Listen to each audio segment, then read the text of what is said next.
c'est toujours compliqué, là ça l'est un peu plus parce qu'il y a la situation sanitaire bien évidemment qui nous amène à nous adapter et puis la situation des joueurs. Pour tous les rassemblements de septembre, chaque saison, on a toujours,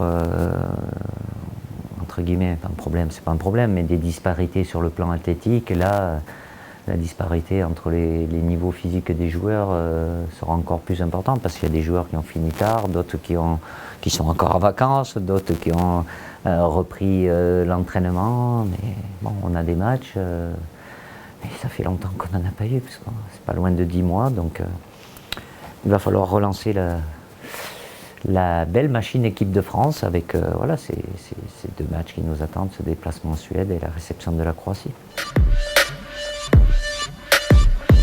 Et il est avec l'Otto, voilà, ce qu'il est capable de faire à son âge en termes de maturité sur le terrain.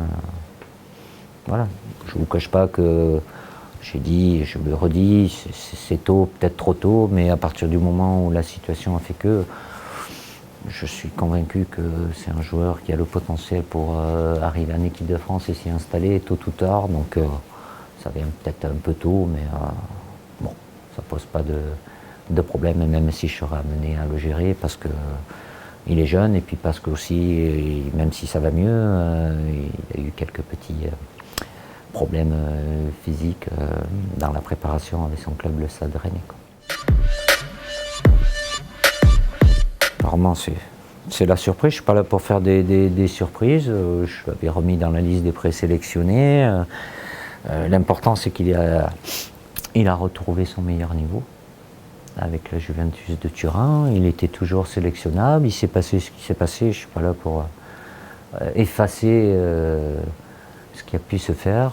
Je comprends que je ne pourrai jamais lui enlever la déception, l'immense déception de ne pas avoir fait partie des 23 après tout ce qu'il y a eu.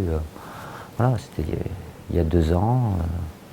Lui il se considère à juste titre français sélectionnable, donc j'ai décidé de le reprendre, même s'il sera soumis, comme c'était le cas avant, à de la concurrence par rapport aux joueurs qui sont au milieu de terrain. C'est des joueurs qu'on suit aussi. Évidemment, il faisait partie intégrante de la sélection Espoir, où évidemment j'ai un rapport privilégié, beaucoup d'échanges avec Sylvain Ripoll, sur le plan purement footballistique, mais sur le plan humain aussi. Et puis bon, avec Guy, on les suit depuis un bon moment, et à un moment, voilà, je décide qu'ils viennent, c'est une première étape. Évidemment, c'est pas les faire venir et dire bon, ils viennent, et puis j'en prendrai d'autres après. Quand je les prends, c'est que je me projette sur le moyen terme et qu'ils ont le potentiel pour pouvoir s'imposer et revenir en équipe de France. Mais ça a été le cas sur d'autres. Si eux sont là, c'est que d'autres ne sont pas là. Voilà, parce que c'est pas toujours une carrière forcément dans le sens de la progression. Il peut y avoir des passages un peu plus difficiles et puis revenir après, comme c'est le cas d'Anthony Martial, même s'il n'a pas été épargné par les blessures. Mais bon, voilà, on parle de jeunes joueurs et c'est des étapes à franchir dans une carrière. Qu'est-ce que tu attends d'eux sur ce stage, sur ce premier stage? Qui reste même, voilà, après après la fraîcheur, c'est normal, l'envie ils l'auront, puis si je les prends, c'est pas, moi c'est la carte d'identité, la date de naissance, c'est pas un critère de choix ou de non-choix, hein. À partir du moment où je pense qu'ils peuvent apporter quelque chose, évidemment le droit à l'erreur un peu plus importante, peut-être moins sur Dayo ou Upamecano, parce qu'il est défenseur, il vaut mieux pas qu'il en fasse trop, mais d'erreurs. Mais ouais, qui reste le plus naturel possible. Ils sont habitués au niveau avec leur club, là, ils vont rejoindre le groupe.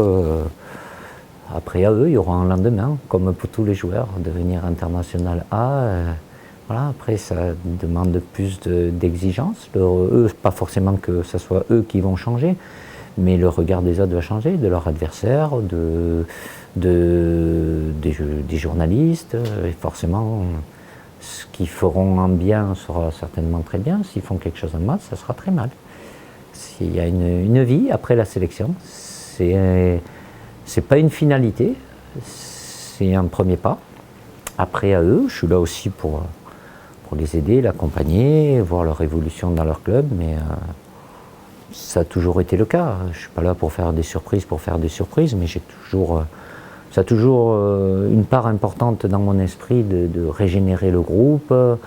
Après, le dosage, il est indispensable dans un groupe d'avoir un noyau dur, avec des leaders qui ont de l'expérience, mais ça n'empêche pas de la fraîcheur. Et l'exemple, c'est entre 2016 et 2018, où en 2018, il y en avait 13 qui n'avaient fait aucune grande compétition. Ça ne nous a pas empêché d'atteindre ce titre de champion du monde, avec des joueurs cadres et avec de l'expérience aussi.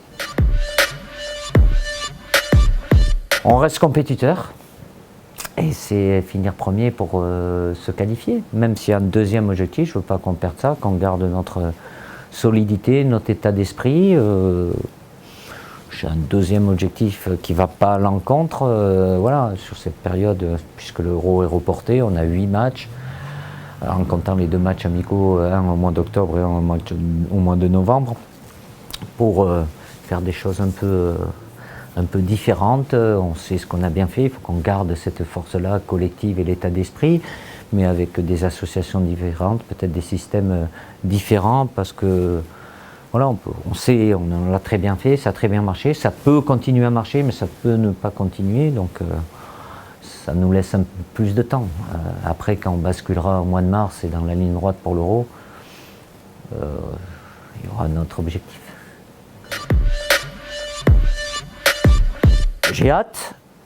Je ne vais pas dire que j'appréhende, mais j'ai perdu un peu le rythme aussi. Les joueurs, non, mais pour l'ensemble du staff étant fait partie, 10 mois, bon déjà quand on a la période de novembre à mars, même si on a notre séminaire et on reste toujours en contact, voilà, de passer 10 jours au quotidien, il faut relancer la machine aussi pour nous, peut-être un peu plus pour nous d'ailleurs, pour le staff et puis pour les joueurs, parce que la vie de l'équipe de France reprend, certes pas dans des conditions normales, mais il faudra qu'on s'adapte.